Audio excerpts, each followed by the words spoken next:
Buenas tardes, mi nombre es Edith Alejandra Alvarado Gutiérrez y estoy en la clase de Programación Orientada a Objetos, que es dirigida por el profesor Dagoberto Fiscal Gurriola, y en este momento les voy a explicar sobre los diagramas UML. Primero partiremos explicando qué es un diagrama UML. Es un lenguaje unificado del modelado. Es una forma de representar visualmente la arquitectura, diseño e implementación del sistema del software completo. Cuando se escribe código, hay miles de líneas en una aplicación y resulta difícil llevar un control de las relaciones y jerarquías dentro de un sistema de software. Los diagramas UML dividen ese sistema de software en componentes y subcomponentes. La finalidad de los diagramas es representar diversas perspectivas de un sistema, a las cuales se les conoce como modelo.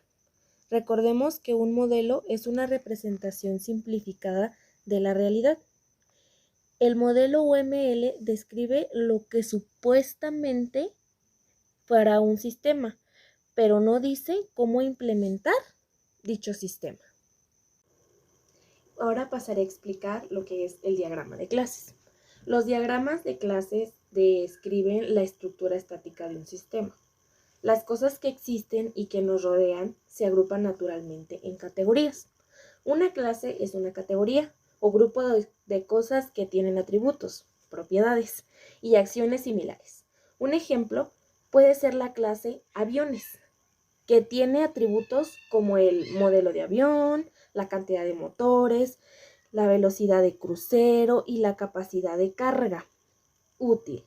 Entre las acciones de las cosas de esta clase se encuentran acelerar, elevarse, girar, descender y desacelerar. Este diagrama es representado en un rectángulo, que es el símbolo que representa la clase, y se divide en tres áreas.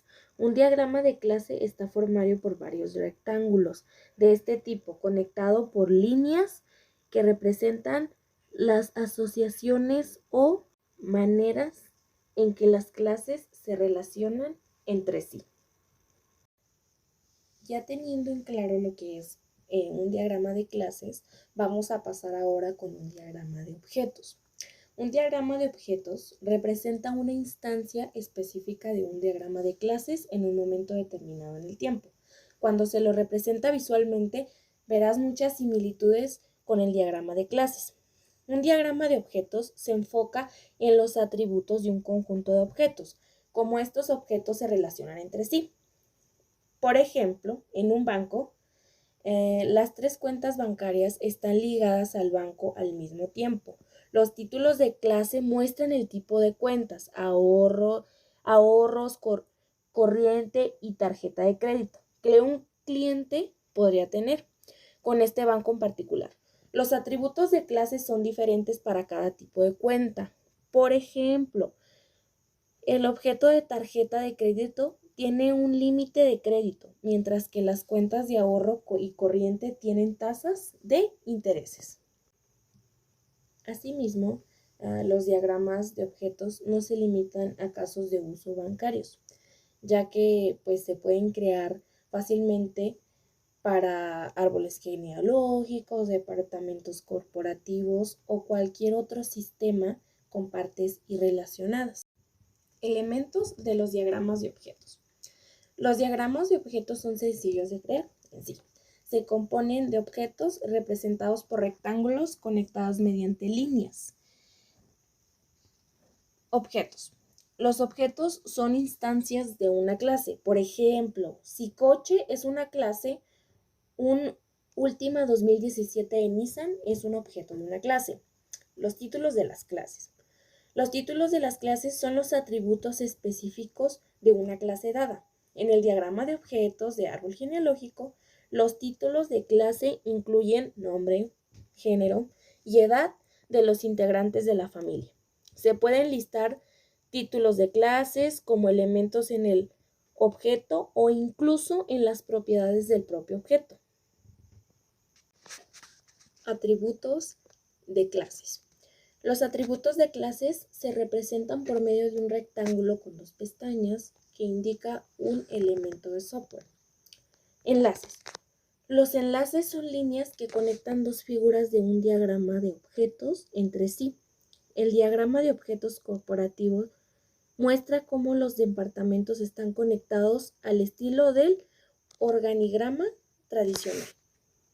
Ya viendo un poquito de lo que vimos de los diagramas de clases y los diagramas de objetos, esto aquí, bueno, es extra, pero tengo que son otros ejemplos de diagramas de objetos, UML.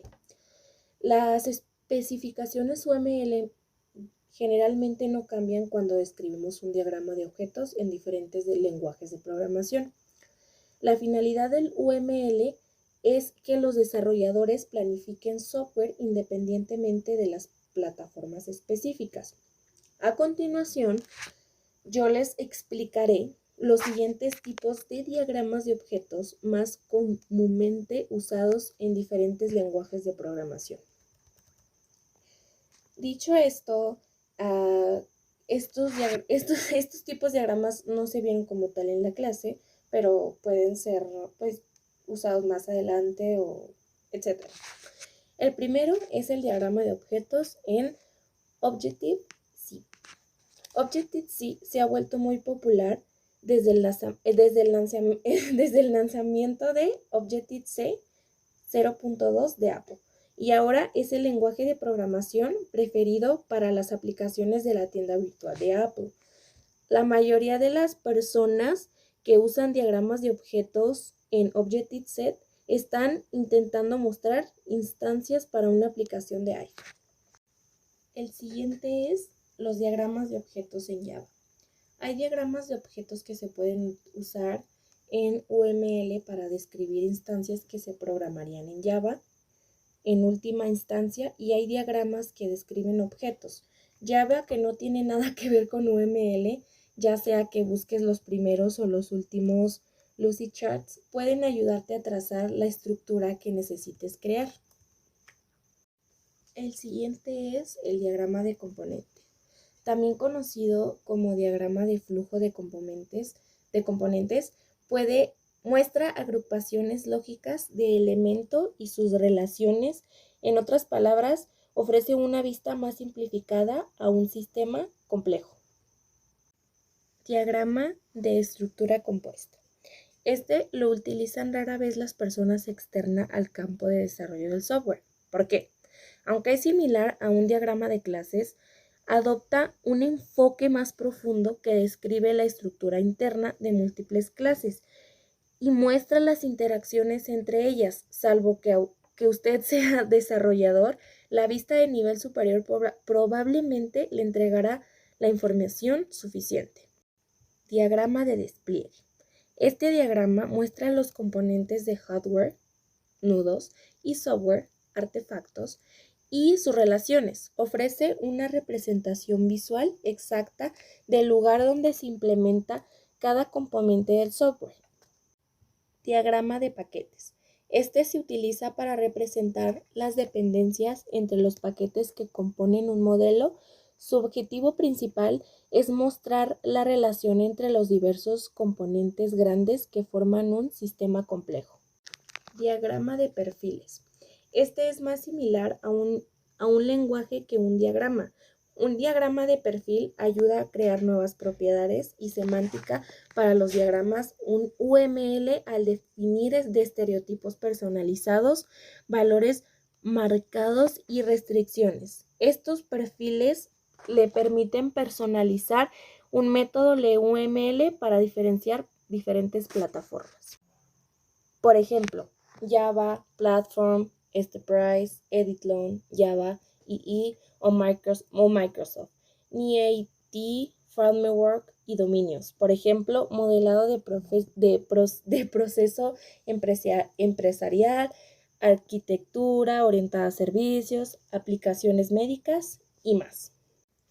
Esto sería todo de mi parte y de mi explicación. Espero que sirva de algo para poder adquirir nuevos conocimientos. Y pues bueno, esto sería todo.